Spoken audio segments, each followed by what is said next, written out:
All right, all right, all right. You know what time it is. It's time for another Cocktail Conversations in the Counselor's Corner. I am your host, David Lorenzo Glover, aka the Controversial Counselor, and joining me for this special edition of Cocktail Conversations is my co host, Herb Lewis, the Big Bad Wolf. We are, Ooh. we are streaming live on Facebook and YouTube tonight, July 22nd, Thursday night. We will be digging in our grab bag to discuss some subjects or five different subject matters that many folks want to know about or have been discussing. Join the panel or the chat to let us know what subjects you would like to discuss or pull out the grab bag. Here are your five options. Are you a hypocrite when it comes to certain things? You probably said no. Well, how do you really know? Number two, are you attractive? Do you believe that you are sexually attractive as you were um, than your younger self? Number three, how do you know if you are a man? Are you sure you know? Many of us say we're a grown ass man and we use age to determine that. Uh, but that's really no deciding factor if you're a man, grown woman, or whatever the case is. Who told you or what did you do that conveys that you are a man? Number four, imagine if you were getting married and your fiance told you she wasn't going to change her name to yours. Would you still marry her? And number five, are you suave? Do you have the gift of gab? Are you a silver tongued devil or are you socially awkward? How do you know? Come in and discuss these topics with us and utilize the grab bag of topics when you get to choose what you want to discuss.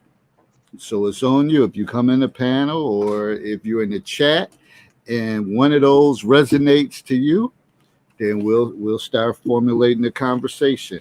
Also, please like and share this video and please subscribe to my YouTube channel, The Controversial Counselor. So here we have it.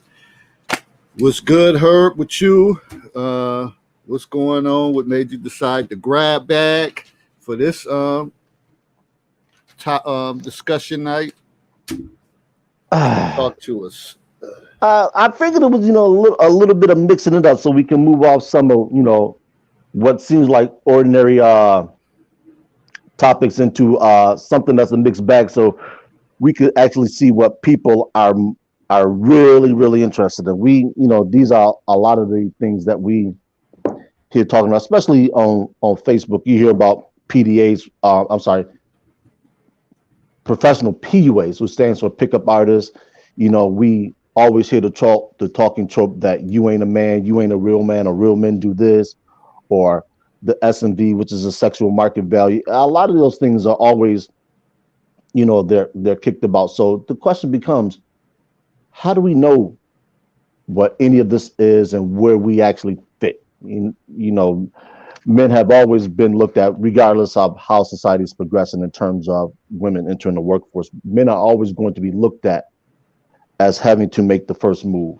And a lot of men, are socially awkward, so they don't know how to open up and speak to a woman. They don't know how to break the ice. Their toolkit, if you will, their toolbox, as I like to say, is empty. So how do you actually make that first move? How do you break the ice? How do you actually let a woman know you're interested? And the number one thing I always like is the manhood thing.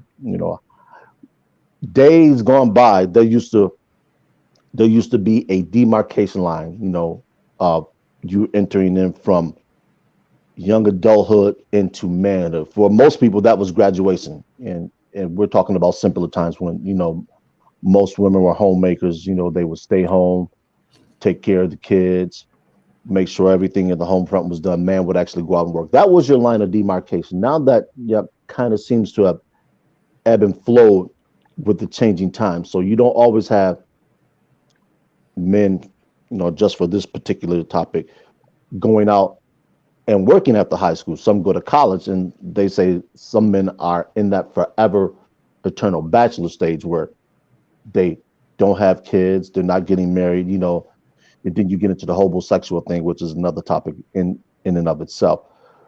So you get into men that have that elongated young adulthood, where they get in college another 3 or 4 years. As long as they're doing well academically, they're on pace to get a degree. So when they get that degree, what do they do? Do they get into the workforce? Are they still leeching off of their mother and or father's income, staying at home with the parents, partying, still being a bachelor, not having settled down, not having married, not having had kids, all the traditional droppings of being irresponsible. And you have a lot of women that, they're saying men don't want to get married. It's not so much that men don't want to get married. It's just that a lot of men don't see the value in marriage. So they tend to stay in that phase of life. So it causes a lot of consternation and a lot of uncertainty, moving forward. And it really does impact the dating and mating market out here. And then, like I said, all of this stuff kind of fits into one mold, and depending on where you land at determines a whole lot. So that's a particular reason why I chose it. Okay. Yeah, I guess when you look at some of as far as when you made the point about the marriage, and a lot of men are not opting out not to get married. Very interesting. And sometimes when you stroll through social media, you say to yourself, I can see why. It's always it's always it's always bumping heads on every little subject matter. Uh, so some, because ultimately, and people don't like to hear that, we understand that, of course, love has a tremendous part of relationships, but we often said before that marriage is a business. So some guys may feel, and also some women may feel, there's no need to try to entertain or get into that, and it's going to be a stressful situation because we're always bumping heads. So, and nowadays, even when you said, even as far as guys not approaching women or don't know how, that's kind of the easier way is probably to do it through social media, because approaching someone, man, unless they're giving you that non-direct kind of body language that makes you feel like, okay, I can go over here and make a move. I'm gonna go over there and say something to her. But other than that, you're gonna hear this stuff like, oh, you being creepy or whatever the case. And that's more of a younger terminology, but also older people have introduced that into their language. When before a guy, people say, they use this phrase, shoot your best shot. But do women really want men to shoot their best shot? So some guys like, man, I ain't about to approach her because you don't know, as guys, we have a hard time with rejection, especially if you out with your fellas and just hanging out and you got interest in someone, you go and make an attempt. Then next thing you know, you coming right back. Yeah. So you say, man, I'm not about to put up with that frustration, and it seems childish, but it's sort of real. We had come on here. Hey, Carolyn, how you doing? What's going on? Dave Slick.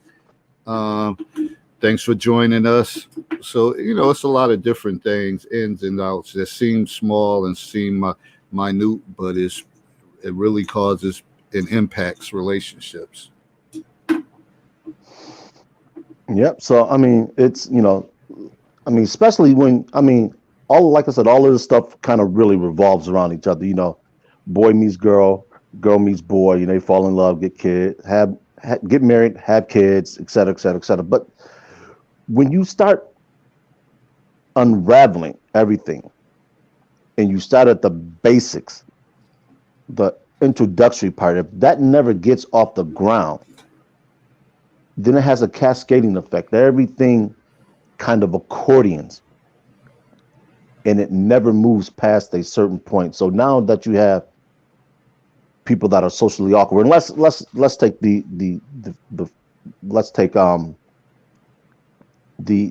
manhood.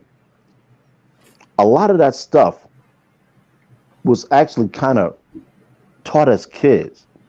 You know, the mothers taught the daughters how to cook, clean, some of the stuff you might have learned in school and home ec.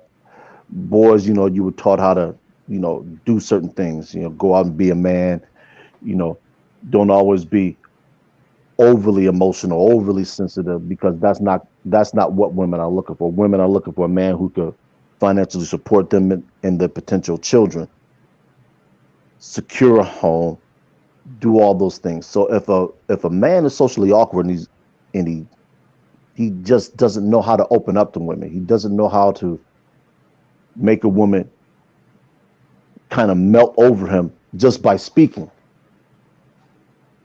he never gets to that point to where he can actually take the next step to having a girlfriend, fiance, wife, husband, father. So if that is halted, then his march into manhood, especially if he's now what we have, you know, a growing population of single mother homes, and that's not to blame anybody here or there. It's just a part of the process has been removed, so he's no longer there under the tutelage, if you will, of his father or of the man who actually shows him how to go into manhood. So if he gets to high school, and like I was just saying earlier, and he gets into college and he gets that degree, well, he's still got to be able to go and get a woman. You know, he might be earning a decent salary, you know, for, let's say he graduates with a bachelor's in whatever field. He's making $40,000 a year. He's doing okay, but he still doesn't know how to talk to women. So he goes out to a nightclub and he sits there and he watches. He sees a woman that he likes, but he doesn't know what to say. He finally gets up the nerve to approach her and he's shot down, and he's feeling real bad. You know, he don't know what to do next. So he picks up a book by Alan Roger Curry, Mode 1, starts reading this book, and he starts trying to apply this information, and he's still failing. So who does he turn to? Does he turn to his boys? Yo, man, how do you approach a woman? And his boy tells him something, but his boy tells him what works for him. And unfortunately, what works for one person doesn't work for another, because they just don't simply have the ability to make all those moving parts work. It's like, you ever encounter somebody that is a good stand-up comedian among their peers, but the moment they get on stage, it's like amateur night at the Apollo, they bomb. Same thing. So how does that guy actually even mature into adulthood? Because we hear it all the time. Oh, you ain't a real man, because a real man would do this. And usually that's in conjunction with doing for a woman, which men always have. And that's probably never really going to change, especially now when they're talking about a global reset, and that's another topic as well. So how do you actually do that? How do you actually move into that phase of life to where you can actually see if you are truly a man? If you're truly capable of taking care of a house, or at least providing for, and whether it's all of your financial ability, or in conjunction with a wife. Like I said, you can't get the wife if you can't get the girlfriend. So how does a man actually even bridge that gap? Well, Christine said his boys may be socially awkward too, and you may find that out. I know, growing up, I was that shy guy. I still am kind of shy, but quiet guy. And during my early, teenage years, hey, it was girls that might have thought I was cute, whatever, but I ain't had no game. I struggled with it. I could barely say anything. I remember this one girl I used to like. I would freeze up. Like you said, the lights got bright. I folded up in front of her. I couldn't say that. So they started having a nickname for me called Lockjaw. And I would get teased by my boys and all that. But then, I still never really processed it, and I'm like, okay, they had girls, but they was suspect. Like one of the best lookers, pretty much. But they had that under their you know, they had that notch in their tool belt that I didn't have. But as I got into like the 11th, 12th grade, things started picking up for me. Then when I got to college, it kind of soared. But then when I started reflecting, I was like, man, I was listening to these dudes all this time. And they ain't really have nothing going on. They didn't have nothing going on like that. So when I got to college, I was the one that like the go-to guy, like, yo, hook me up with her, or what's up with her. And it's just funny how things change. But when I look at today's current situation, a lot of, young man, boys, they kind of keep to themselves. And I don't know the ones that have fathers in their house. I don't know how comfortable they even feel with approaching their dads and saying, Dad, I like this girl, or what should I do? I think they just, because of the social media and the way things, and then that pandemic has set them back as well socially. Mm-hmm. I don't know how, I don't know if they're comfortable even like expressing that to their dads, their uncles, or whatever. They kind of keep to themselves. So, which, some boys is just natural. They, as my grandmother would say, they just mannish. But for the boys that's kind of slow and behind and not aggressive, it's gonna be a struggle. It's going to be a struggle until they start coming in their own. And some of it is confidence. Some of it, happens within like sports, and, you get your swag because of that. Some of them, when you start driving and they get a car at a young age, that attracts people, even a job, having money, or the way you dress, having a different style. Some of those things like that kind of helps out. But as far as getting the nitty gritty from an older head, it seems like we have to have more groups and, as they say, more mentoring and stuff like that, just to focus on that, not any other thing, not academics or just social skills and stuff like that, because you could be the smartest person in the world and you could be the most athletic. If you don't have any social skills, sooner or later, that's going to catch up with you. And speaking of that, you saw that with professional athletes like Ricky Williams, very socially awkward. So, a lot of people don't understand the backdrop behind him when he got drafted by the New Orleans Saints. And it didn't help that they traded away their entire draft just to move up to get him. He was sitting there with a football helmet on, and that was to help ease his anxiety because he was socially awkward. And you see that a lot with a lot of men. They don't know how to handle certain situations. So in their uncomfortability, they try and latch onto something that makes them comfortable. And that's one of the reasons why he sat there in that draft and did the whole interview with a football helmet on. And people didn't understand that. It not only are they socially awkward, that triggers a different set of things. Like I said, the anxiety. So now you're dealing with somebody that's socially awkward, and you put them in a situation like you said yourself. They become anxious because they don't want to do the wrong thing. But the only thing is, they don't know what the right thing is. So when you don't know what the right thing is, as far as you're concerned, anything you do is wrong. So you're in an uncomfortable position, and you never really get comfortable until you get past the traditional age of dating, where most people in that demographic, they're married. So let's say you're a 30-something-year-old bachelor. You rarely dated. Every date you've been on has been a disaster. Now you start looking around, you say, okay, I want a woman. I want to have kids. But I don't know the first step to getting there. Who do I turn to? What do I do? This is where the term incel starts to creep out at. And a lot of people think incels are, they're terrible people. No, some of them just really just socially awkward. Some of them, excuse me, some of them are doing well financially. They're reasonably attractive. I mean, they're not going to wow you, but they're not going to repulse you. But they don't know how to open up and talk to a woman. What do they do? Do you all ever, if you notice somebody over your lifetime, I don't know if it applies now, but if you notice a male that's socially awkward, have you ever reached out and tried to befriend them and try to kind of like help them through it? Help them navigate that space? Well, I know. Go ahead, Dave. Yeah.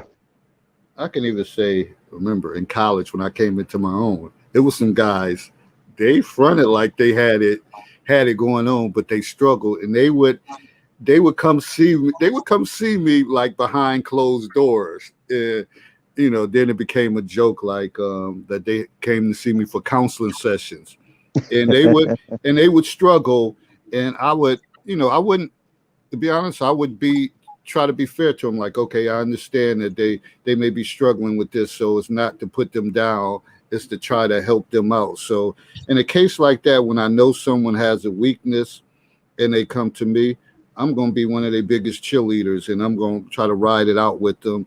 And that's just the way I always been. I'm not going to try to make fun of the situation or whatever the case, especially if they were trusting and open up to and come to me. Like, now, as far as a grown man, if I see that, if it's somebody I know, then I probably would reach out, whatever the case is. But I don't know if you're just talking about just noticing some random person. Oh, I mean, well, I don't think anybody these days likes to just approach random people and say, let me help you. Okay. But so it would be, based on someone in your social circles. Oh, yeah, I definitely would try to help them out, or try to have a higher level of questioning so I can get some things out of them to try to get to the bottom of it. And then if it's a way that I can help them, for sure, I would do that. What about you, Herb? I was fortunate. The funny thing about this question is I used to be on the other end of the spectrum where Dave was just speaking about. Now, I was never the type, even though in high school I ran track and played football, I was never really socially awkward. I was more particular, when I spoke to girls. So I really didn't, especially in my high school, I was a jock, but I wasn't the elite football player. Certainly wasn't the elite basketball player. They had the pick of the litter, when I was going, boys winning championships, and so they always had their pick of the litter. So I would sit back and I would just watch, and it reminds me of in the heyday for me when we used to go out clubbing. These brothers are picking up women left and right, and I'm just sitting back and I'm like, damn, what are they doing that I'm not doing? And it wasn't so much that I was socially awkward. It was just a different vibe they had. Mind you, they were slightly older than I was. I was, 21 at the time. They 23, 24, and they having their way with women. I'm just like, and I remember having this one girl walk up to me, and she's like, "You're nothing like them. Why are you hanging out with them?" I was like, "Because they're cool. I want to be with the cool kids." And that's what it was for me. And it was kind of almost through osmosis, through trial and error, doing this, doing that I actually found out what worked for me. And that's kind of how I started to get my sea legs. I was just like, okay, I see I can't do this. I see I can't do this. And I wasn't a drinker, so me offering a woman a drink or buying her drinks or anything of that nature wasn't in my repertoire. My toolbox was, pretty much barren. I only had one or two things in there. Come up and ask, "Hey, how often you come here? I've never seen you here before. Or where are you from?" Those were the opening lines. I didn't have any game per se. I just understood how to have a conversation. And sometimes women didn't want to have conversations. I remember one time at a club in Niagara Falls, Ontario, where the casino is now, called Club Velvet, that I had a female said, "You can't talk to me because you ain't got no game." I was like, "What? Damn. I don't have any game." I was just like, "Yo, since when do you need game to talk to women?" And that's, that was the first time I had heard game used in that vernacular and in that way. I know when we were coming up in the late 60s, early 70s, brothers called it rap. They said, yo, what's your rap, man? How do you talk to women? And that's what we understood it as. So you transition from there to being in your early 20s to in your mid 20s, and the whole kind of nightlife fabric just kind of changed, because at least for me in this area, because I was able to go to Canada. So you're dealing with a whole different vibe there. And the way you talk to women there was not necessarily the same, even though the culture was just kind of slowly permeating together, if you will. So it was always difficult. And I didn't ask my boys. Like I said, I just sat back and watched. I'm like, they're busy. Why am I gonna bother them? And you would get one or two cats that would just say, yo, what should I say to that girl? And you say, well, what would you normally say to a girl? I don't know. Because some guys are intimidated by an attractive woman. You know, they get to be all thumbs. And the funny thing about that is most guys don't realize that attractive women really don't get approached that much because they're attractive. So a lot of guys don't shoot that shot just because they, like Dave said earlier, they don't want to be shot down. You know, it's a bruise to the ego. And a lot of guys, they operate in that realm. You know, some guys, it's like, okay, what? She shot me down. All she could say was no or yes. And they go into the next person and the next person until they're successful. I remember there would be guys that would leave the club with 10 phone numbers. Here's one guy, he's struggling to get one. See, and like I said, go ahead, Dave. And that was kind of our thing when we would go out. Like, you know, when we were younger, maybe one or two of us had like a car or something, and you know, it would be a bunch of us. So we used to look at it like this, like, yo, if you're not going to go there and get any numbers, somebody else could have that spot, had that seat. So that was always the thing. Like at the end of the night, how many numbers you have? So you checking your hand, pulling out napkins and stuff like that. And we would go around and be like, no, I ain't getting none tonight. Oh, really, dude? You said you've been sitting on your hands all night, whatever. You need to sit it out tomorrow night or whatever the case is. So that was the thing, whatever. It was just about competition, because a lot of times you had those numbers and all that. I doubt if we even followed up like that. Yeah. But unless it was one you're like, okay, I got to make this phone call. But back in those days, you didn't have cell phones or anything. Like you might have had a pager or something, but that was the thing, whatever. You need to walk out with some numbers. So at the end of the night, the club about to close. So you were like, all right, let me go ahead and say something to her, see if I can get a number. So at least I can have one number when I enter in the car to say I got one number. And for some guys, the way, and this worked out well for women. Don't ask me why, it just did. A lot of women would hook their female friends up. They would ask, hey, you got a friend? Because my girl's sitting over there, you know, she's, and sometimes the girl wasn't unattractive. Just compared to her friend, she wasn't. So you put her in a different group. She's the most attractive girl of the group, but she's socially awkward. She would ask, hey, do you have a friend? You know, I'm trying to hook my homegirl up with somebody else. Or the guy would ask, yo, do you have a friend? I'm trying to hook my boy up with somebody else. You know, he really doesn't know how to talk to women. So you would go out on a double date. You might go to the movies. They might go to a different movie. You might go to a different movie. You just trying to put them in a situation to where the initial barrier is broken, like name, where you from. Break that barrier. For some people, that's all they need. You know, just to get their foot in the door. And once they get their foot in the door, it's kind of like a duck to water. They learn to swim. And they're going about their merry way. It's just some guys that even when they get their foot in the door, they still manage to just mess it up. And it doesn't work for them. So like I said, I've been on that side before where I wasn't the guy that was gregarious, you know, could talk to women. And now I'm on the other side. And that's mostly because of what I've done for a living. You know, I've waited tables, so I was compelled to speak to people that I didn't know. If I did, I wasn't gonna make no money. I wasn't gonna be broke. So now, you know, I owe a lot of my ability to speak to strangers, which I do consistently. That's my job. So now you consider yourself gregarious now? I speak to anybody about anything, anywhere, anytime. Don't matter.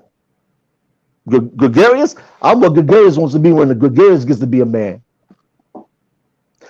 But like I said, being in different settings and actually growing up in foster care helped me to kind of bridge that gap initially, because I was always around different pools of people. So eventually I had to speak to somebody. Now I may not have talked a lot.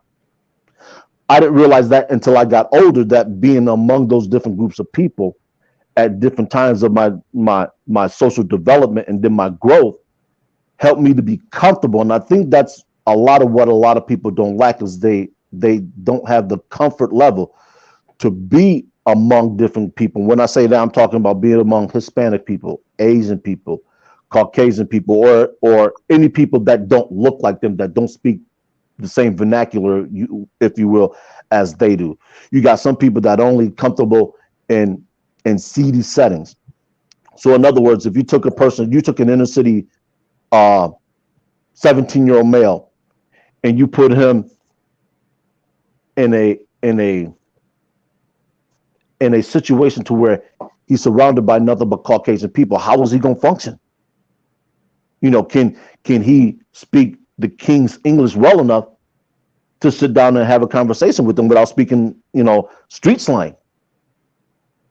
Conversely, if you take a Caucasian person out of that element and you put them in an inner city environment, are they going to be comfortable enough to where they can actually speak or understand what's going on in that culture? It's then when you find out how comfortable a person is within their skin.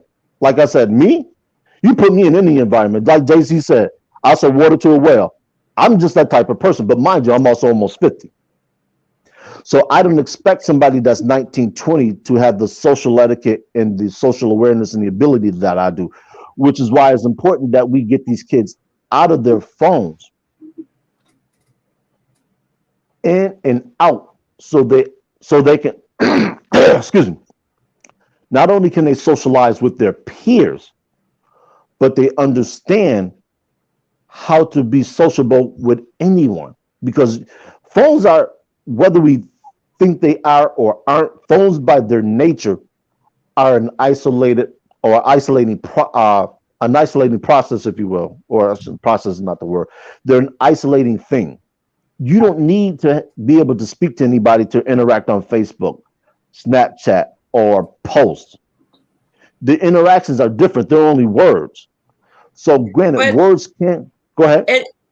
In all honesty, I mean, like, I get what you're saying about the phones being basically a device of isolation.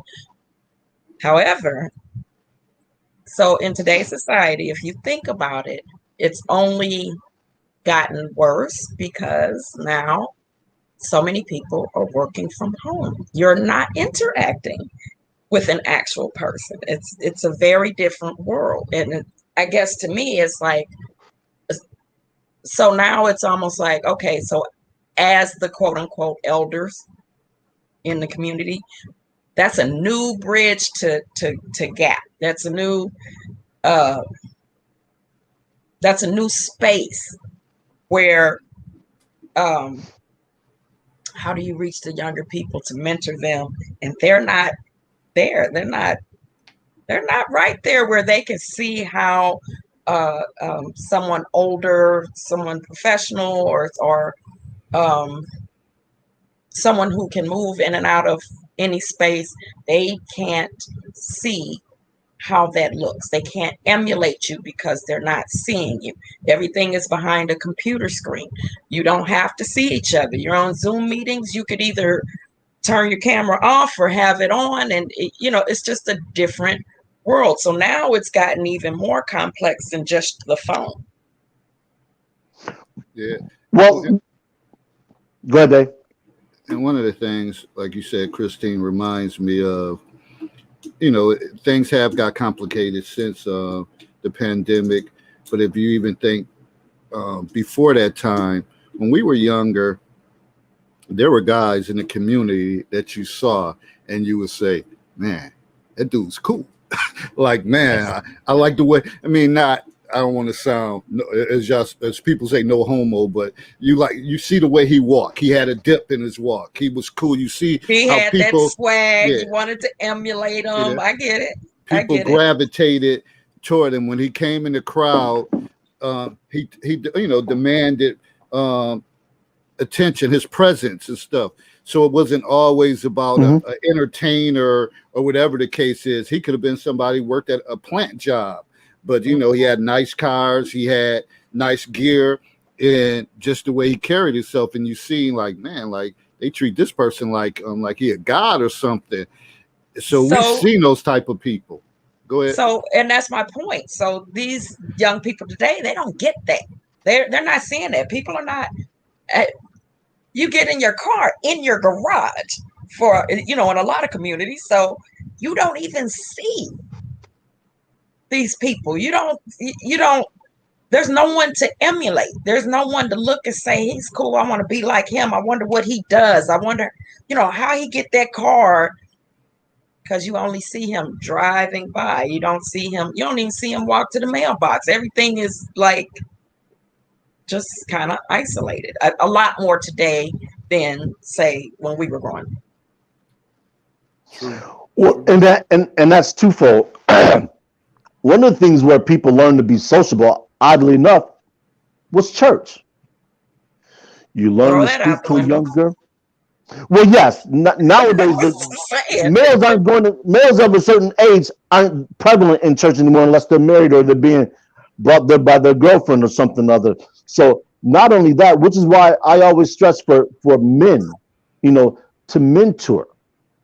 I do what I can with some of the groups, and what that does is it brings out the shy ones, so they don't necessarily always stay in that shell, because if you allow somebody to stay in a comfort zone long enough, they will never come out. It's almost like a turtle that's under constant attack. That turtle never has to come out that shell unless a turtle wants to eat until that threat leaves. Same thing with a lot of young boys and younger girls to a lesser extent, but we're just focusing on the men. So if that boy in the neighborhood isn't seen struggling or seen as socially awkward, and he's always on his phone, nobody's going to ask him, well, why aren't you going outside playing? Because it's not abnormal for kids not to go outside and play. We were on the monkey bars, teeter-totter, playing hide and seek, Mother May I, tin the cans, baseball. I mean, that was where the girls sat there and say, okay, you know what? He's good. I think he's cute. Don't forget, Hein go get it. Yeah. So What you say? I said, excuse me, what did I didn't get it. Yo, so you didn't ever heard of that? Maybe it was a Niagara Falls thing. It was a game called, instead of hide and seek, it was Hein go get it. Yeah. That went over my head. It was a precursor to sex. Let's play, and boys and girls play. You're around those ages, and those are the things that you learn how to deal with the opposite gender without it necessarily being so socially awkward. And if you failed, it was like, okay, but we were playing a game anyway, so it didn't matter. That's where your trial and errors came from. And most of the time, it would, when you played that game, it was already people that kind of liked each other. Right. So if you found them, you might get a kiss, you might smack them on the butt or do whatever. And then if it was somebody, so kind of like catch a girl, kiss a girl. I'm really yeah, pretty much, because you really wasn't getting really nothing else other than that. You might got a little peck here and there, but for some guys that like girls and they caught them, they might get slugged or whatever the case is, or them girls would never let them catch them. Like, nah, you ain't about he the one got to count. He's the one coming to look. Well, I'm gonna make sure we hide good so he don't find us. And another thing, when we were younger, double dutch. You used to sit there and watch the girls play double dutch, and double dutch was strictly for the girls. Couldn't play if you were a boy. Number one, we couldn't twirl. sure as hell couldn't jump in the ropes like they did. So you sit around and you watch. If you were one of the few guys who was lucky enough to be able to play, you the man. Yo, how'd they let you play? I don't know. You didn't. There was, like David said, some girls just like some guys. He was in the in crowd. He didn't know how he did it. So he can't explain it to anybody else that wants to do it. It just happened. So, I mean, now that you remove all of those childhood games and you isolate the people, especially if you isolate them by gender and age, they never see that. And you know, an older man that's sitting out watching traffic go by, you don't see any kids. I like my neighborhood's slightly different. I'll see kids from across the street playing, but they're playing among themselves and among their family. So those type of interactions are very, very tepid. In other words, they never are going that way to social interaction to lead to dating. You're not dating your family. You're learning how to talk. You're learning how to have familiar conversations, but you're not learning anything about how to actually advance to the next stage, if you will. You know, to say, look, I want you and me to go out so we can do stuff together by ourselves, so we don't have to worry about the crowd, so we can do what we do.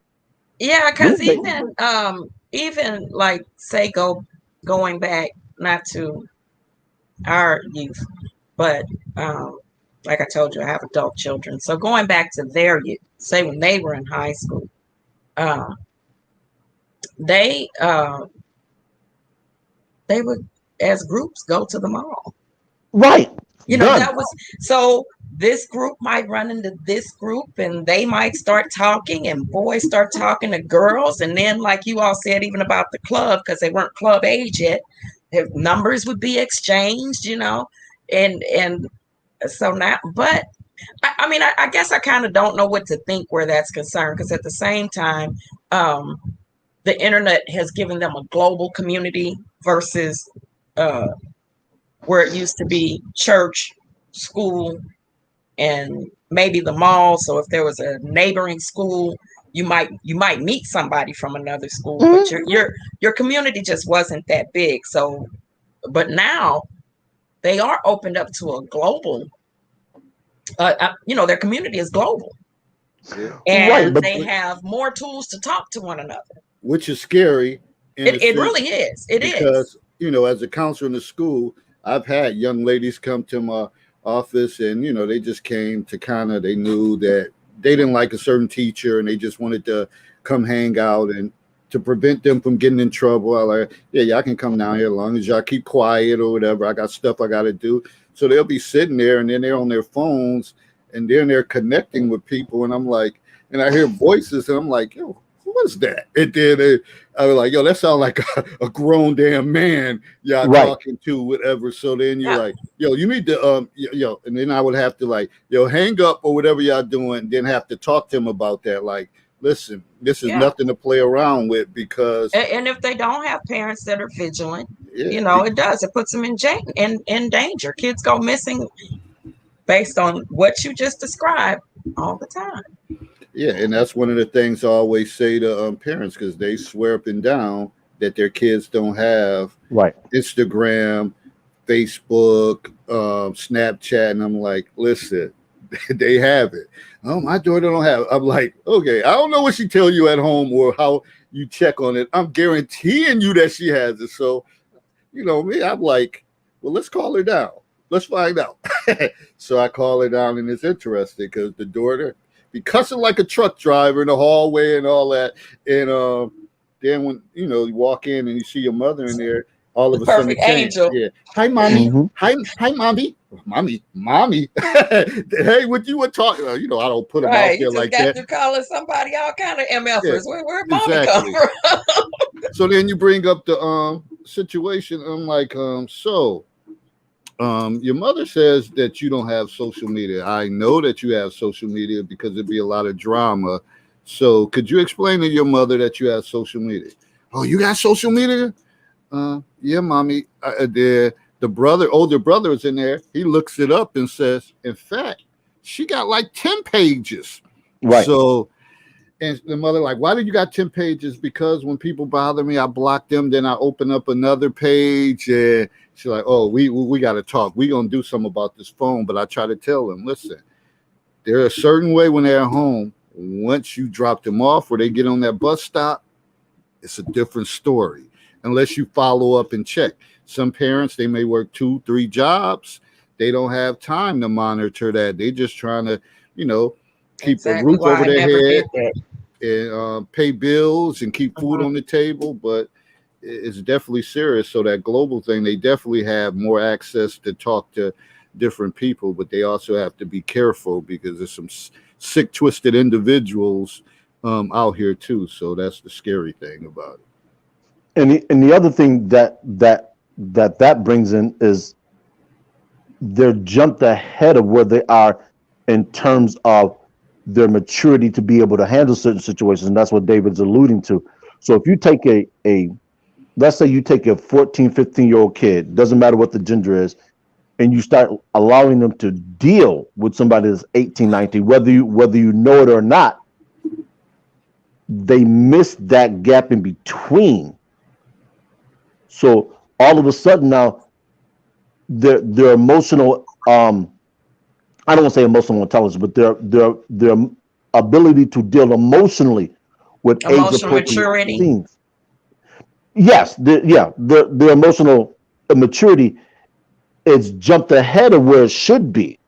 So as opposed to experiencing that first quote unquote puppy love and that breakup, they go from that, and heaven forbid if they're sexually active with that individual that's 4 or 5 years older than they are. That's done. You'll never go back and be able to recapture what it's like to actually hold hands, do the all that stuff that comes before sex. So now if you let's say that 14-year-old happens to get with somebody that's 17, 18. They go back to their own pool, their own demographic of kids, and all of a sudden they encounter a Don't kid fit who, in. well, yes. So that becomes a problem in and of itself. So now you have a 16-year-old kid who's ostracized by things that they have done because they don't fit in with the average 16-year-old. At least I know some kids they're losing their virginity when they're younger, but for argument's sake, let's say that most of the kids in their demographic are virgins. They're talking about, you've never done that before? No. My mother will kill me. My dad will kill me. Well, So now you have a 16-year-old who's in no man's land. They're too young to deal with 18, 19-year-olds because they're just not ready, but they're too old because of their experiences to deal with people 14, 15. So they're caught up in a world of trouble, and they don't know where to go. well, see, I think before that, in this day and age, and we've talked about this before in episodes, we talk about children with the cell phones. It's the nude to news that they're sending. So they're in the 6th grade sending nude pictures, and of course, as a guy, as a boy, he's gonna show his friends. Yeah. And that's his girlfriend. He gonna be like, look what. So they send it around, and then when you have to have that conversation, and like, dude, what were you thinking? So you sent it to who? Well, I just sent it to Daquan, and then he sent it. I said, that's child pornography and stuff. So you get them scared and get them all, worked up. I said, so what do you think is gonna happen if her dad or her big brother comes up here, or whatever the case is? Like, well, she sent it to me, and sometimes it's and a lot of that's a lot of stuff that I have to deal with on a daily basis, and I haven't missed that component, but it's coming back in August. It's coming back. Yeah, I don't envy you that position at all. Yeah. So a lot of times you dealing with that, and you talk to the young ladies, like, you realize what you did, right? Like, now you all out, you out there. It's about respect, whatever. So they're gonna look at you as a target to possibly be easy. You don't if a guy is asking you to send out, then you need to stop talking to them. I don't care how much you think you like them or whatever the case is. And then they had a whole whole page, like the Revenge maybe my porn. school, like thoughts, when that word was when they were using that word, a whole thought page is just, and these are 6th, 7th, and 8th graders, and I'm like, Yeah.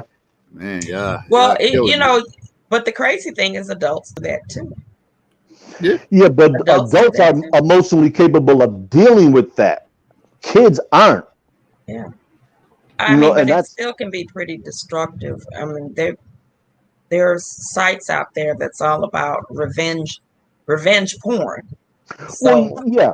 But you as an know, adult, you'll end up in jail behind something like that. With kids, you don't want not that to be the. always, because No, it's a you can't. consenting Not adult. will. You can, not will.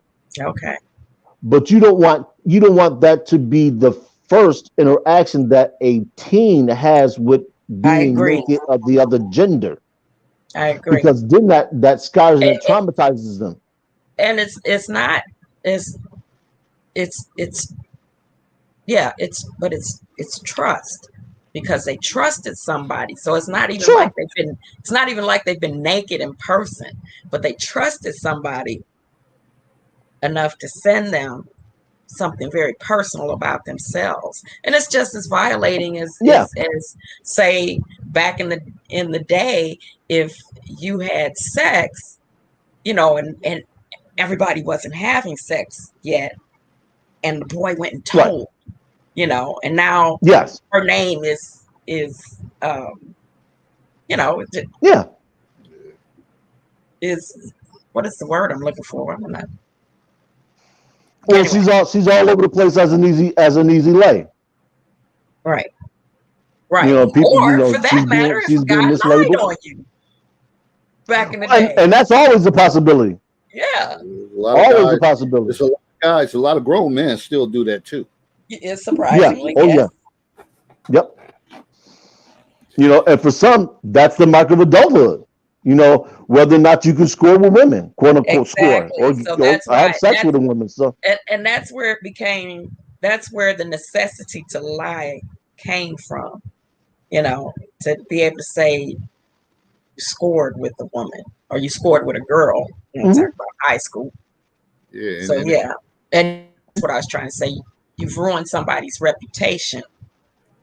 and in this day and age, they call it bodies. And the boys say, "How many? You don't got no bodies. You don't got no bodies." And some people think bodies like you murdered somebody. No, they're talking about how many bodies they slept with. Like, man, I got like 5 bodies this year, whatever. And I'm like, man, you don't hate. See, I like to, I keep it real with them, and I like to sort of like instigate certain situations and get them going, because I know I can open them up, get them open up to talk, whatever. So I'll go along with it, and then to the point they start talking, I'm like, man, what you just said. I might have to call your mother or your dad, and then the tone, things change, whatever. So quickly, yeah. As one of my and I always make reference to him as the great Dr. Pappalardo from my counseling 101 class. Sometimes the name of the game with children is manipulation. And you just got to find any tools to get what you want, manipulate them, not in a bad sense, but just to get information out. So the level of questions you can ask them, questioning, can get them open up to tell you some things like, okay, now we got to take this here. Now that I know this, we got to take this here. So about this question about, are you a hypocrite? How you guys, where do you all stand on that? Are you a hypocrite? Well, this lends itself to the double standard, and this is what I'm talking about. We talk about men sleeping with multiple women and not being publicly ostracized, as opposed to women doing that. Women will say that men can do this, so they should be able to too. Then you will turn around and ask a woman a question about something that men do, but they don't want to do that because they don't feel they should have to do it because they're women. Generally speaking, we hear that more from women than we do from men. You'll say, well, men are working in this industry. why don't we find the prerequisite number of women also working in this industry? And they'll say, well, because we don't want to. Well, why? If men have to pay child support, then why do women get welfare, Section 8, and anything else?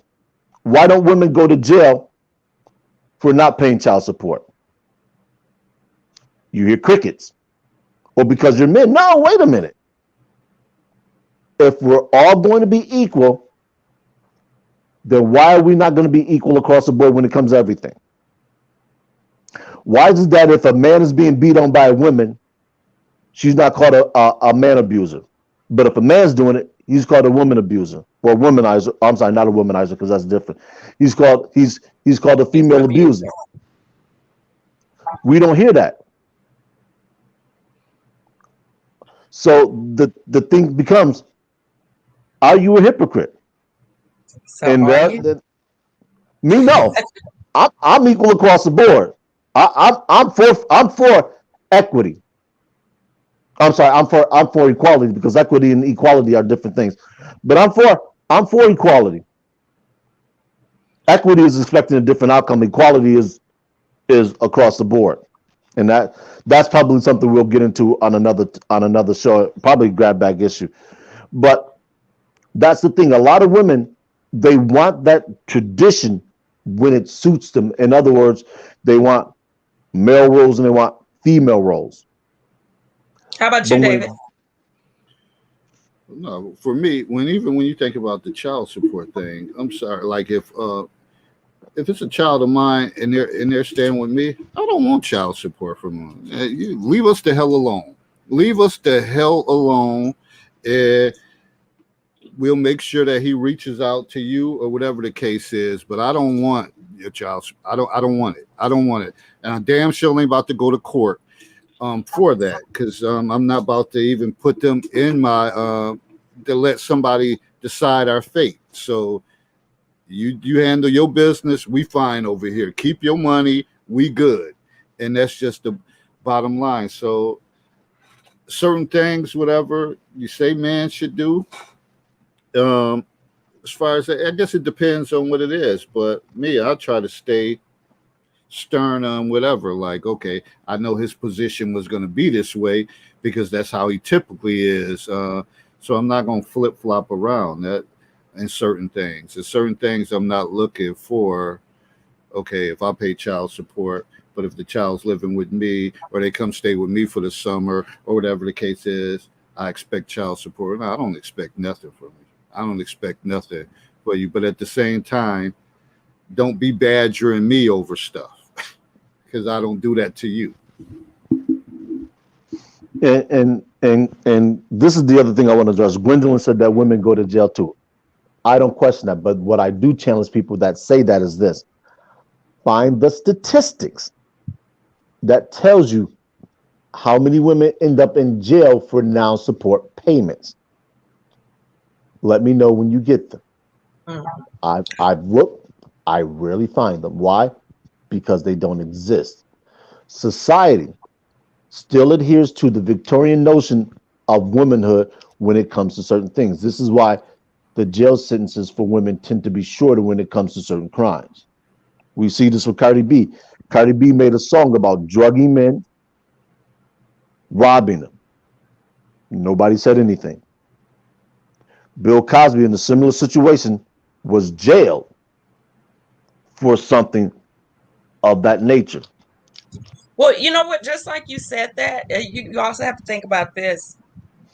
So women came forward against Bill Cosby. These men didn't come. These men didn't come forward. It's a sort. It goes back to how society views things. So I don't know, man, want to confess that he got taken like that he got done like that.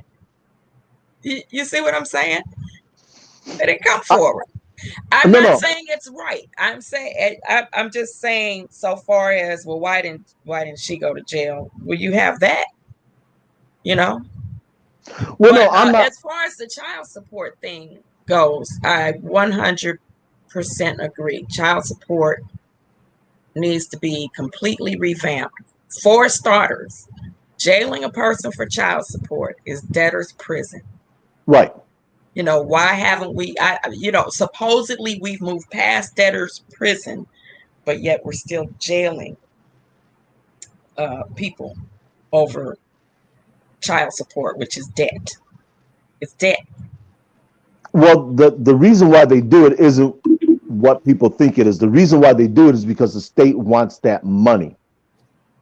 The state don't care who pays it so long as it's paid. And that's what a lot of people don't understand. And being that men earn slightly more money than women in the aggregate because of the jobs that they do, the state is saying, hey, somebody's going to be responsible for this kid. If the state's got to pay, we're coming after the father. That's just the way the laws are written. Like you said, they need to be redrafted. But the thing about it is this. If social safety nets were removed completely, you would see more women using birth control, even if the repercussions on their physical health harm them long term. And I'm aware of, the issues that prolonged use for birth control for women and the issues that it causes. But they are not going to subject themselves to a life of poverty because they decided to have sex. And that's where the whole thing, that's where another, door opens. All people talk about that men don't want to use birth control and men don't do this. I assure you to a man that if there were more than just condoms and vasectomies on the market, that men would engage in using birth control more than what they do now. The reason why it isn't is because society as a whole knows that men would employ that with impunity. So all these cases of accidental pregnancies when people are in their 20s, they will be cut by 75%. And the state realizes that if there are fewer kids, that means less money going into the state coffers with child support, alimony, and anything having to do with that. Because nobody would actually, let's look at it for a better understanding for people. Let's look at it like this. A woman that's married that's using birth control, husband would probably know. A married man that's having an affair, the wife would never know. Now let's take that ability to give him birth control on top of using a condom. He would be out here having sex with impunity if there were no ramifications about him getting somebody pregnant or him bringing back a disease. That's the counterbalance. Birth control isn't gonna. No. What I'm saying is this. Birth control, if used correctly for women, prevents about 95% of accidental pregnancies, correct? Yeah. Just imagine if you gave that type of ability to men and they're not married. That's why I was going with the example. So you have all these accidental pregnancies because a woman is telling a man that she's on birth control and she isn't. Man's not going to take that risk, and he doesn't have to if he has some bona fide method of prevention beyond the condom and the vasectomy. So he's not worried about what she said. He's going to say, "Oh, I'm good. I'm on birth control myself." So now he doesn't have to worry about her lying. He say, "I'm good." Now all of a sudden, the number of unwed mothers, it drops because men know they're going to be held to the fire financially. This is why you're never really going to see a rewriting of the child support laws because the government wants that money. They say, if you're reckless enough to go out here and have sex and you're not married, we're going to make you pay for it. They don't do that to women. And that's what I mean by the whole Victorian notion of the way women are treated. Women are still treated as if they can do no wrong, that everything that happens to them is because of some man did something to them, whether it's an ex-boyfriend, their father wasn't in their lives, or whatever the case is. That's always a fallback for a lot of women. So that's what I talk about the double standard. We rarely hear a mother not being in the life of a child as a detriment, but we generally hear that the father wasn't there, so it's the father's fault. Just like, let me see if I can find the book. No, I don't have it. Oh, what? Yes, I do. written by the controversial counselor's own brother. He talks about that type of stuff in here. You ain't shit. Your daddy ain't shit. You can be just like your daddy. So those are the type of things that the system exploits. So when you have the, I don't want to say the inability, but the lack of discretion among men in using birth control or even getting married or being selective with who they deal with, they get caught up in the child support trap. I'm not blaming the system for that. That's on the man being reckless. Like BGS says, control your wine. In other words, control your penis. Stop sleeping with every woman that comes your way. Because all sex ain't good sex. And that's kind of the thing with the hypocrisy, because it exists, and it exists for men. Men will tell you that women can't be promiscuous, but they can be. For some, like David was saying, the youngsters call it bodies. For men, that's a badge of honor, and that's the next step into adulthood for some men. Now, is it really adulthood? Does the number of women you can sleep with? It's considered a rite of passage. Right. So, David, what about you? Do you consider yourself a hypocrite, or a hypocrite about certain things? I guess it depends on. I guess it depends on the subject matter, but I wouldn't call. I'll try not to say myself as a hypocrite. You got to give me. I need more to work with. I need more to work with. Like, it depends on what subject matter. Okay, well, I'll answer the question. So, overall, am I a hypocrite? No. Do I have some, I guess, hypocritical attitudes about certain things? Yes.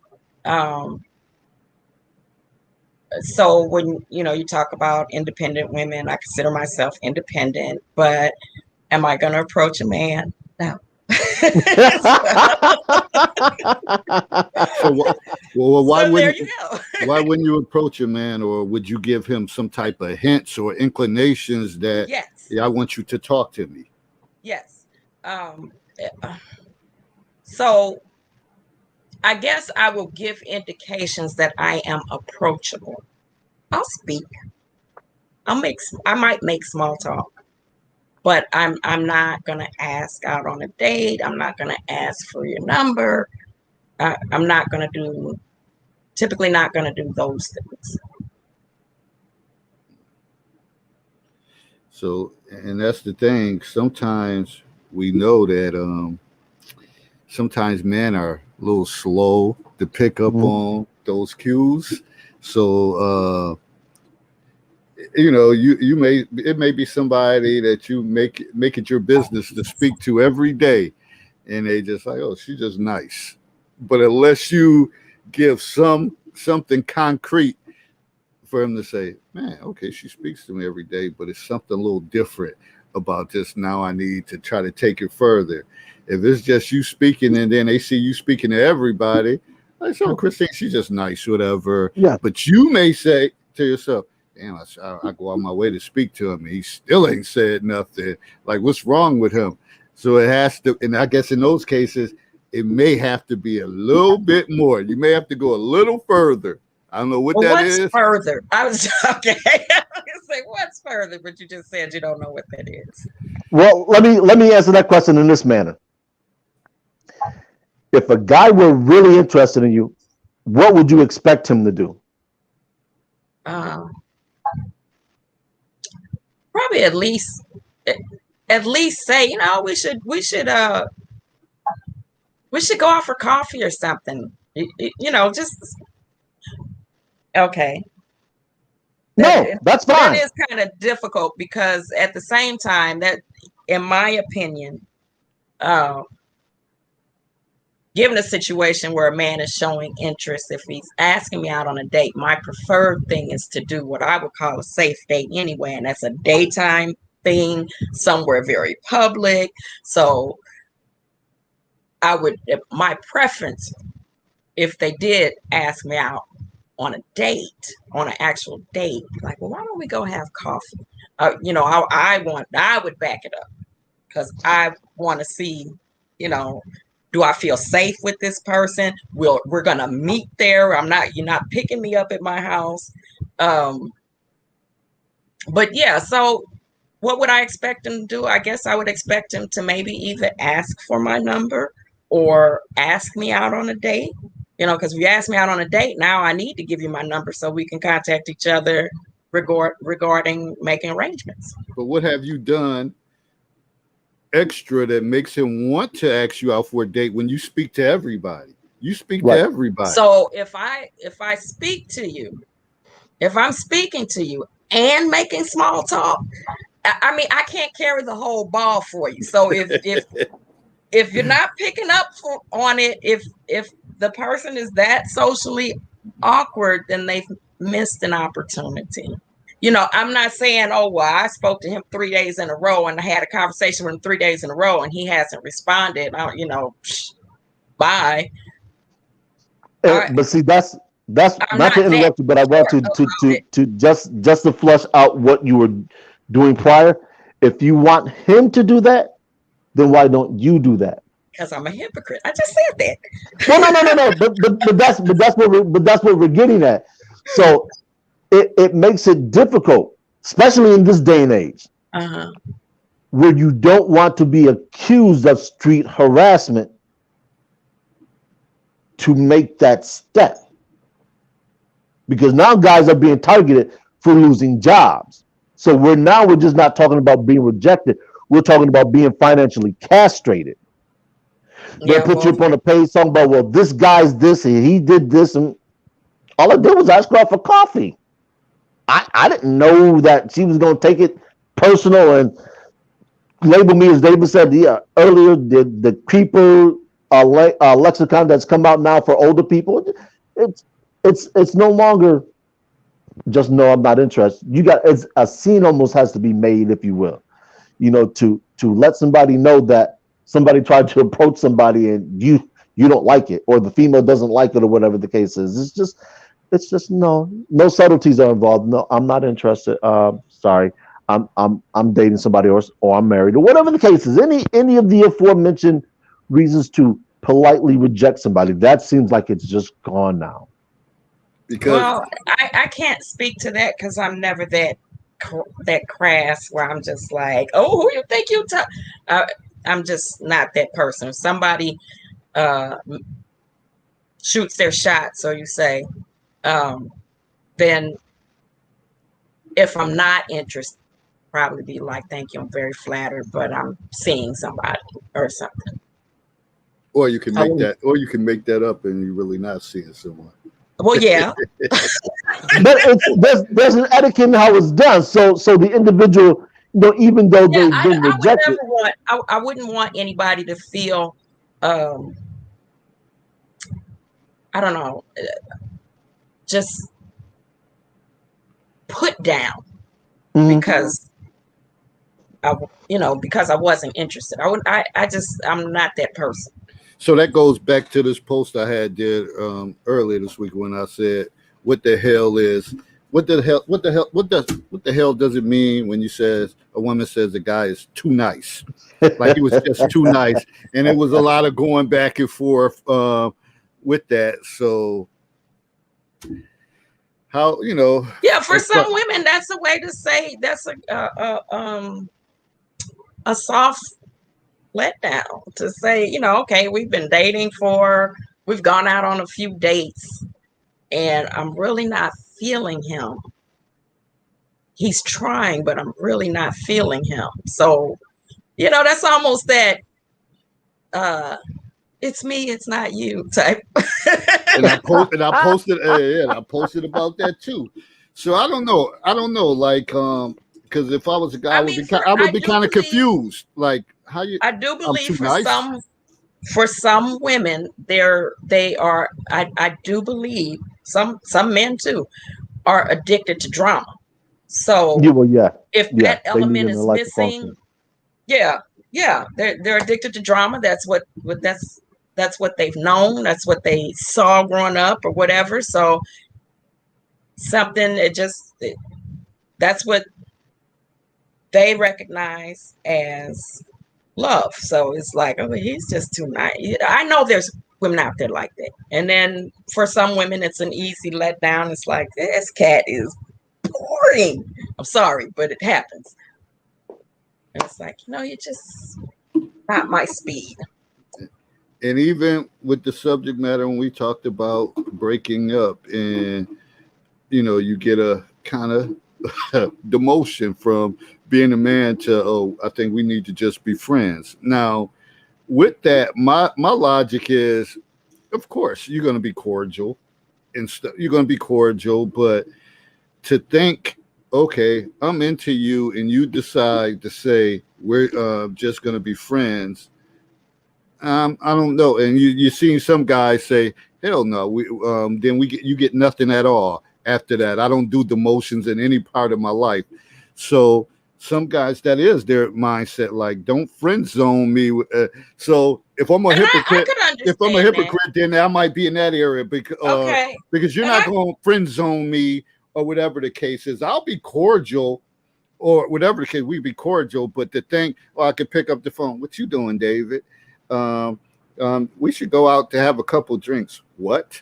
Like, no, it's not that. It's not that type of party. So, or you're not gonna be calling me. Oh, check this out. I've been dating this guy. And what you think about this? I don't want to hear that crap. So some guys just like, oh, once you said that, it's done. Maybe if I run into you, we speak or whatever. But for now, we ain't friends. We ain't friends and at all. So my opinion about that is, no, you can't be friends with everybody you've dated with, but sometimes you can be friends. And in my opinion, it doesn't happen overnight. It's not a thing like, okay, well, we're just not working out. Maybe we'd be better as friends. I agree. That's bullshit. I don't think that you go from a relationship to friends. But if you're in a relationship, it didn't end badly, and over time, you come back around in the same social circles, you can be friends. I don't think it's that crazy an idea. So when I think about that, and I heard other people respond like that, like not all relationships end badly. So why did they end? Because I'm sure could be in different spaces in their lives. Like I don't remember his name. But last week when he was talking about, or Tuesday when he was talking about the age range that he'd like to date in, because really? Okay, yeah. Yeah. So say he started out dating somebody, say someone like him started out dating somebody that had children. They're kicking it, they're having a great time, but he's wanting to travel. She can't because she has children. It becomes a conflict. They decide we just can't. We're at an impasse because of this. So they go their separate ways. So neither one is mad at each other. They're just in different phases of their life, and it's not working. So that did not end badly. Say that didn't end badly. It just didn't work out. Yeah, I understand that too. But then, as the woman, you can also say, this Negro knew I had kids to begin with. He knew I had kids. So all of a sudden now, because he wants to travel, that's an issue. But when he stepped to me, or when he was all up in my inbox, it was not no issue. Or when he was over here, when they were with their dad, it was no problem. So it's always other layers to it. Yeah. So I don't know. It's crazy. That's just my thought on it. But anyway, that's where I'm a hypocrite. I don't want to ask a guy out. Hey, it's better. They say it's better to be a hypocrite to yourself than have somebody else expose you. So, Right. They sometimes, the sun sets here, it looks nice. Sometimes the sun sets here and it doesn't look nice. You say, I don't like it today. It's just don't hold the same glory that it used to. Hey, I tell people you are So, always entitled to change your mind. It's your so with mind two changing men when you on the want to. panel, let's get into this. Are you a man, and who told you so, and how do you know? Society. That's easy for me to say. Society has told me that I'm a man. One, Based I'm a on what? What's the criteria? one, I'm a homeowner. Two, I pay taxes. Three, I run for public office. Four, I'm involved in the community. Those are all things that are markers for what society, not me, for what society determines a man to be. Okay, and you, David? And just being responsible, able to, fend for yourself, also able to provide service to others, not out here causing, detrimental harm to Mhm. someone else. So it's so many different layers to that. And when some people say it, they know that's not the case. They barely working, they don't have consistent jobs, they may still be at their mother's house or their sister's Mhm. house or something like that. And that's what I would call a Melvin. They just getting around, waiting for cuffing season or whatever the case is. Homosexuals. You're not a damn man. You're not a damn relying on hey, I don't want to say it like that because some people may need government to assistance, but if you're granted healthy and you have no disabilities or whatever the case is, and you got your mental faculties together and you physically able to work, there's no reason why you shouldn't work. There's no Right. reason why you shouldn't work. So if you decline to do that, you ain't no damn man. I mean, that's just it's just that simple for me.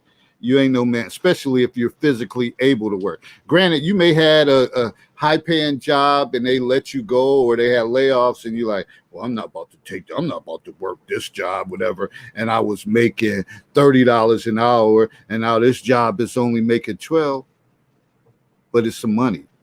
A Yeah. man's gonna want to go out there and go get it, like no matter what. Like, okay, I'll take this and I'm gonna work my way up. But to say, no, I ain't about to do any of that. Or when you're in a case with a woman and they take you for child support and you decide, oh, she's taking me for child support, well, I'm gonna quit my job. I'm gonna fix her red wagon. I ain't gonna work.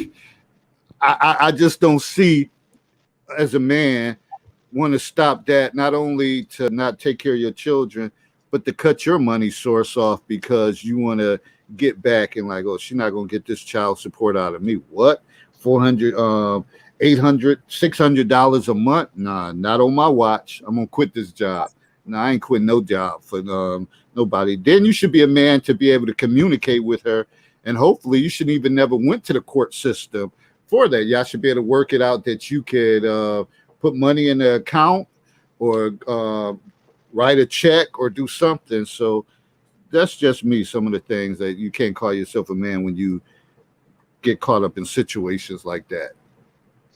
And to what Dave was saying, you have a lot of women that'll weaponize what Dave said. When I say weaponize, because it's really not a term that's in the dictionary, they'll use it to attack other men and say, this is what this man does, or this is what the child of my father does. Why doesn't your baby's daddy do the same thing? And let's face it, every man is not in the same financial situation, and every man doesn't have the same mentality that David So does. is that? I'm confused. Wait a minute. What you just described.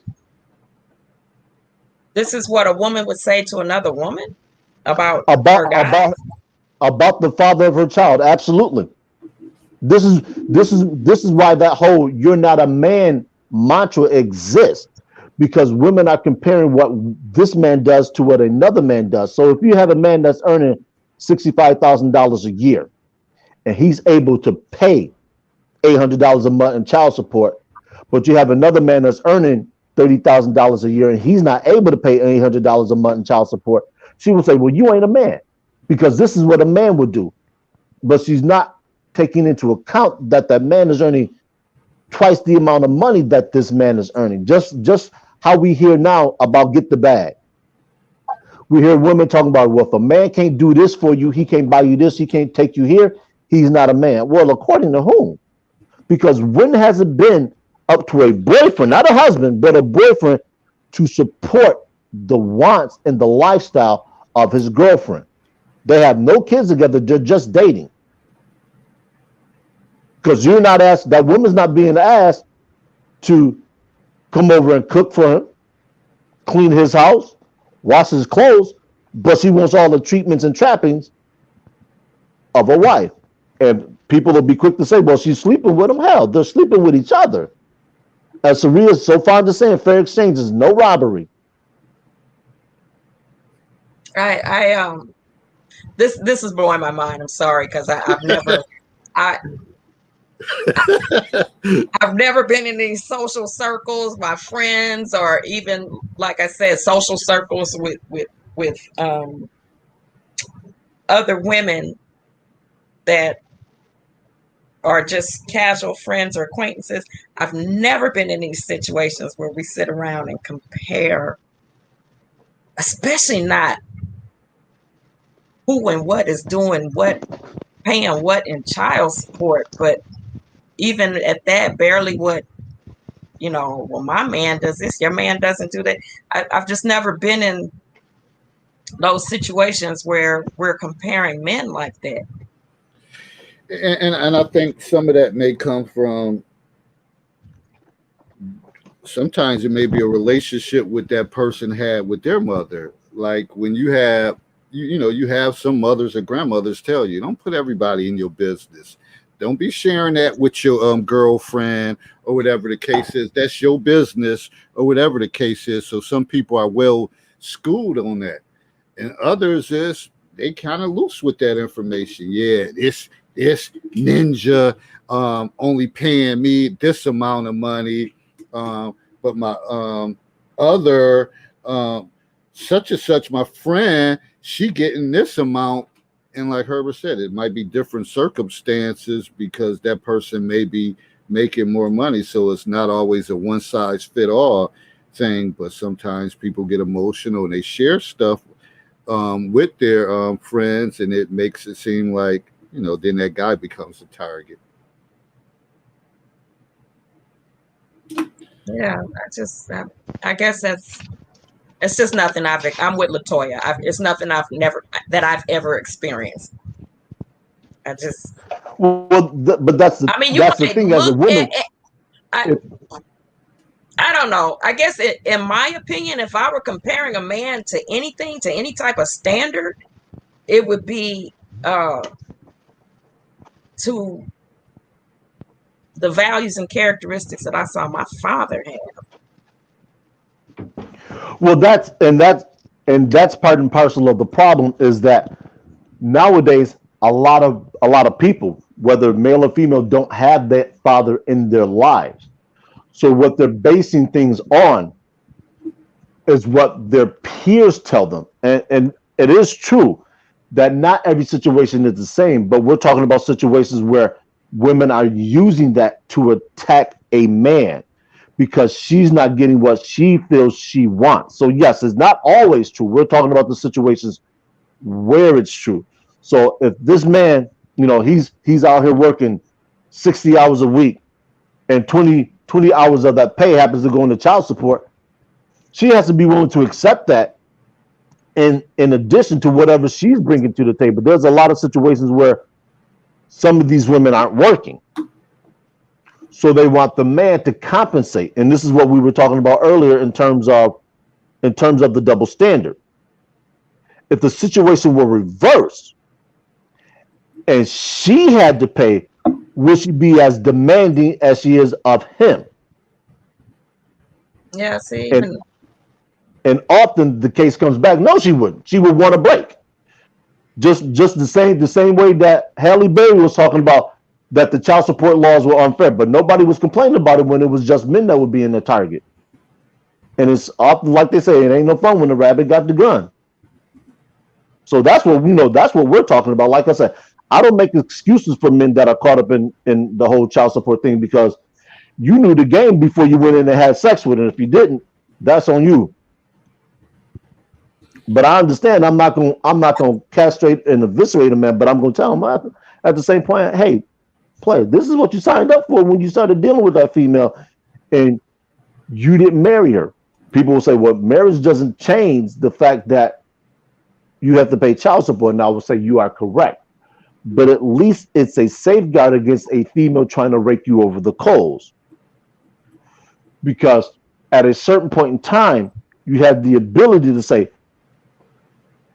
this is what this is going to be. And people look at you differently. They don't say, well, okay, you're a deadbeat because you were married. So the auspice was that you got married. So when you had kids, you were going to raise them in a family unit. You just weren't out here being sexually indiscriminate. That's a difference. Although it's a fine line, that's the major difference. No. Hold up. I got something to say. Latoya said about the comment, if things were that simple, women wouldn't have to go to court for support. Nobody said it was simple. I was speaking on myself. See, I can speak on myself, and it's just that simple. I don't know what other men are going to do. So that has nothing to do with me. The question was directed toward me, and I said, I know for myself, this how I would handle it. So it wouldn't get to that point that we have to go to court.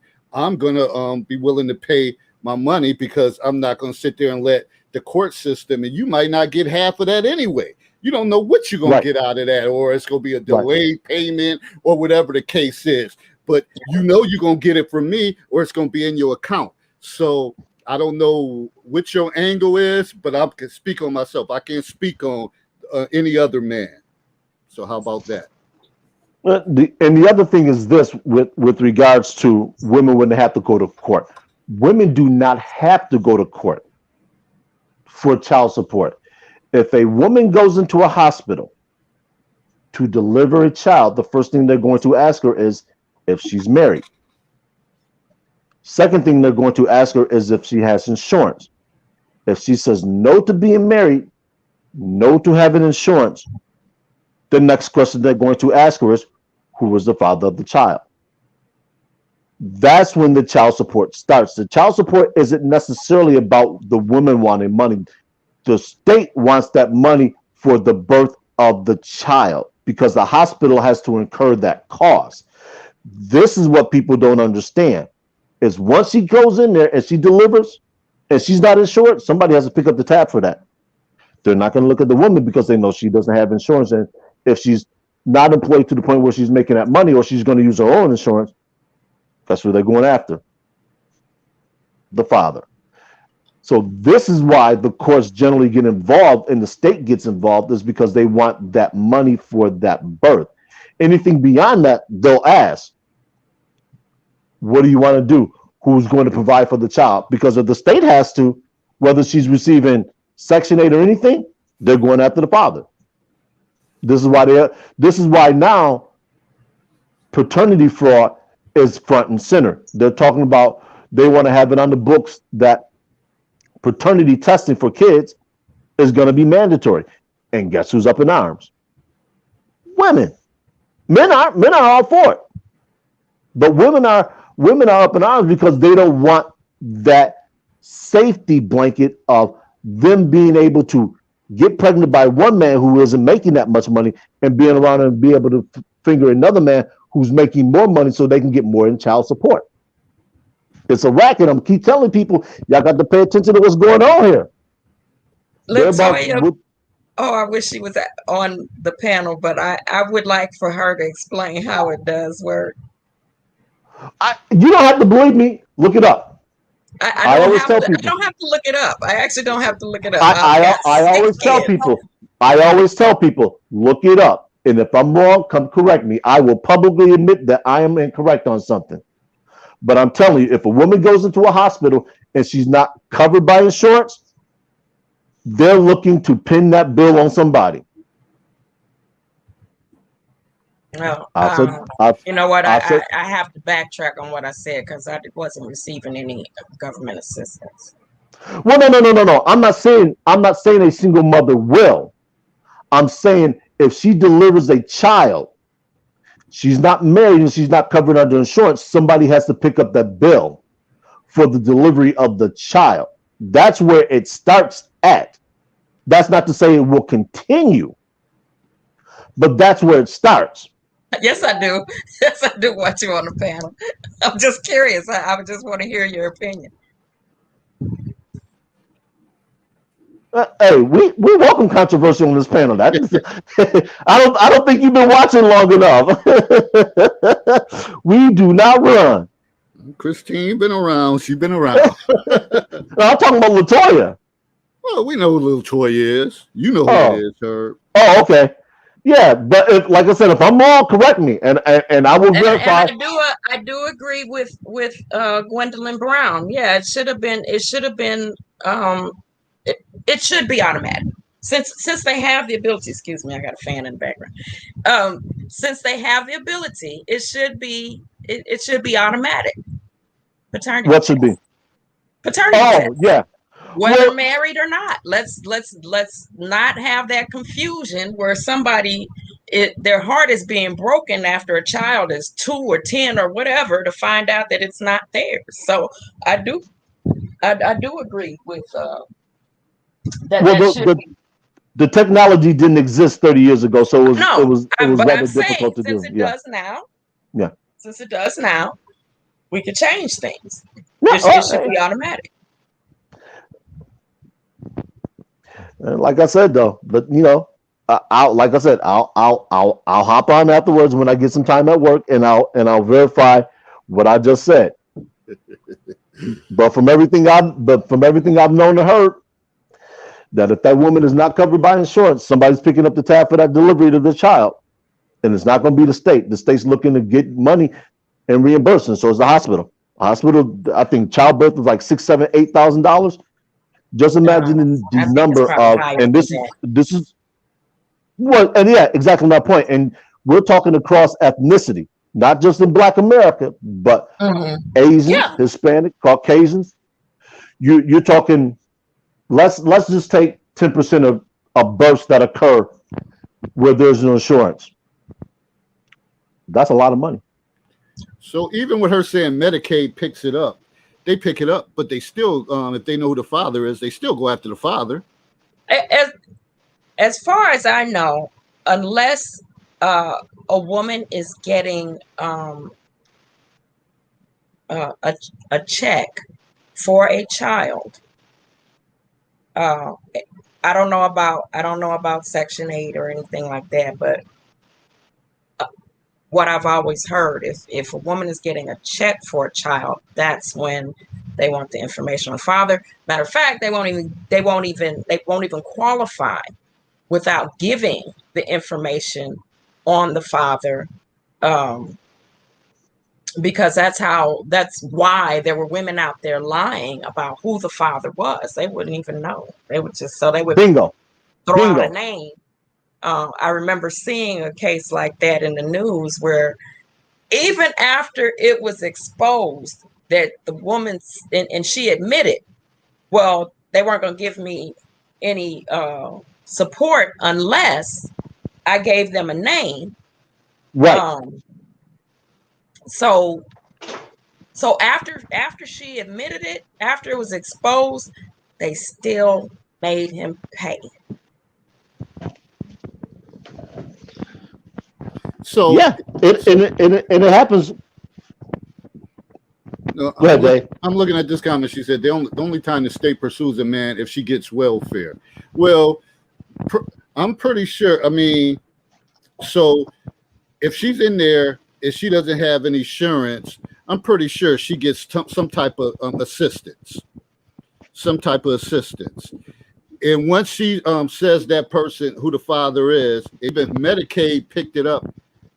What they just go around paying for deliveries of birth if they know who the father is. I'm pretty sure they go after the father especially if he signed the birth certificate or who they know who it is. I just don't think it's that easy that they say nope. All of these kids are like, we're gonna eat that cost. I'll have to, I'll put it to you like this.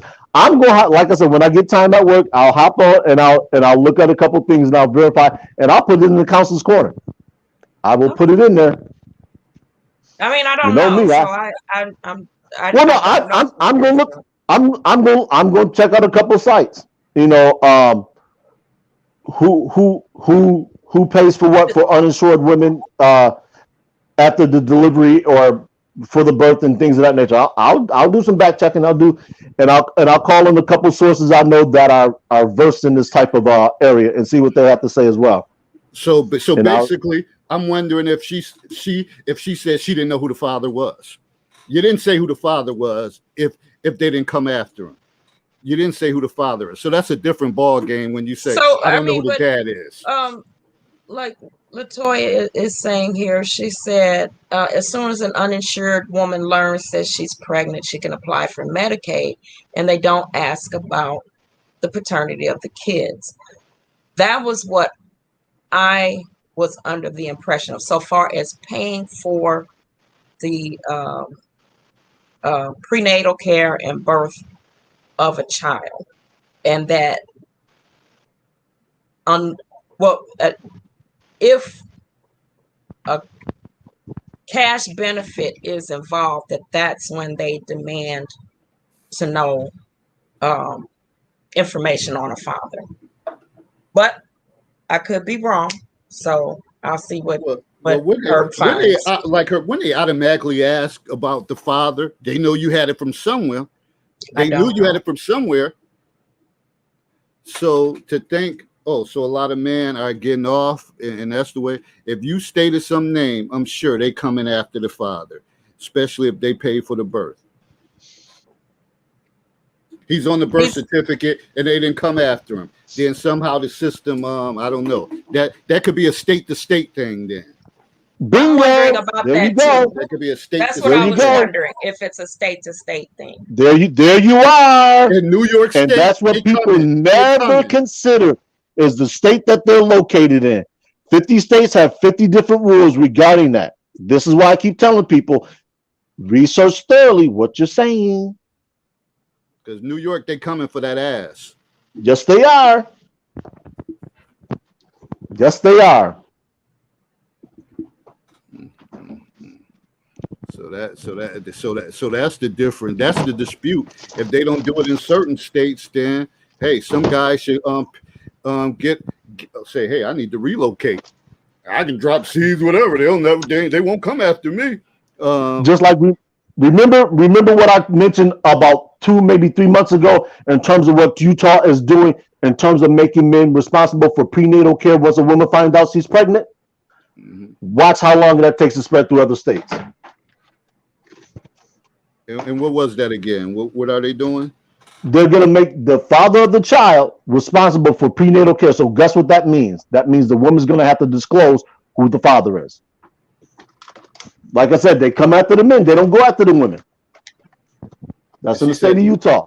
So she said they don't ask. That just don't even seem right. Like not to ask anything. What state are you located in? Latoya, what state are you located in? Because that's about social history. Any nurse, doctor, they're going to ask all types of questions just to check up on the baby, whatever. Like, I don't know. That system seemed flawed. So there's no social history questions asked about the dad? So you're saying that in the states of New Jersey and Los Angeles, New Jersey and California, they do not ask. What about the other 48 states? I think LA may be Louisiana. Oh, Louisiana. Okay. Either way, what about the other 48 states?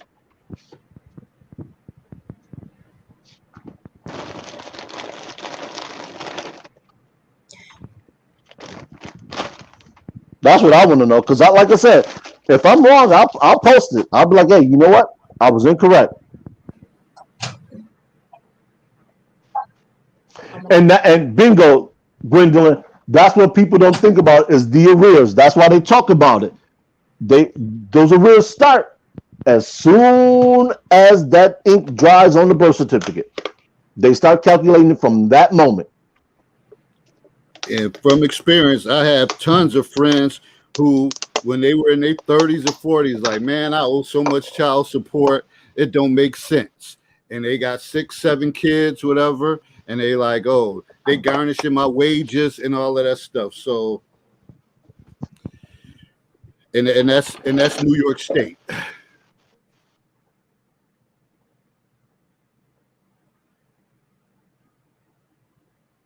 Well, I when I think about it, I can't speak to that because I was thinking about my daughter, but she was on my insurance. I paid for everything. Yeah, and that's the thing, when if you have insurance or the dad has insurance, but sometimes in certain situations, if you don't have insurance and he don't have insurance, or you fail to give that information, but if you do give that information, then you're gonna receive something in the mail. You're gonna receive something for back pay. Well, believe you will. They are not playing about any of that. But I gotta start winding down because the clock to the salt mill is riding upon me. All right, well, we're going to get some closing comments. This was an interesting, great conversation. Grab bag. So that pretty much means whatever. We put some questions out on the table, and we kind of picked from each one of them. So I think it was a productive conversation. Some little animosity going back and forth. And what it also taught us, that is, some things happen different state to state. So there's no... again, one size fit all model in some of these situations, and it depends on the state. In certain situations, it may depend on culture, may depend on communities. So we know, and that's the importance of having these conversations. That's pretty much my closing comment. So I'm going to usually I go last, but I'm going to go first on this one. So, That was wrong. Huh? That was wrong. Yeah. Why? I don't know. Yeah, because I'm used to going last. Huh? Yes. I changed it up. So this was a hodgepodge of conversations. I really enjoyed it. I don't know that I have any singular focal point to close it out with, except for, let's keep talking. I like these.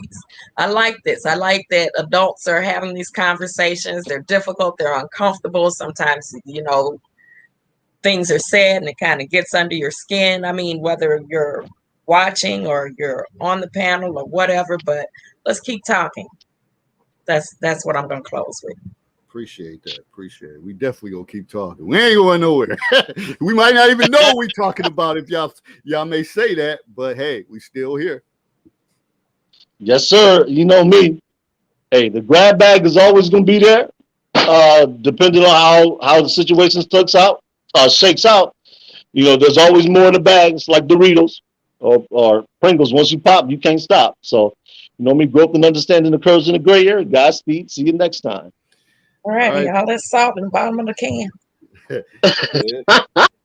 All right, people, we out. Thanks, Christine, for joining the panel tonight. Thanks, everybody who was contributing in the chat. And see you on Monday night. Open court discussion. So it never ends here. It never ends. You think we go away like, damn, they back again? It just seemed like we was on the show the other day, but just keep it going and keep it fresh and keep the conversations flowing. And there is going to be growth, and people are going to say, hey, I'm going to look into that. So now you're going to make Herb, when he get a chance at work, to kind of like, all right, let me look into this and get to the bottom of it. And that's growth, and that's understanding as well. So we out, good people. Everybody enjoy the rest of their night. Have a good happy Friday or whatever y'all want to call it. Great weekend. See you on Monday. Peace. Bye. See ya.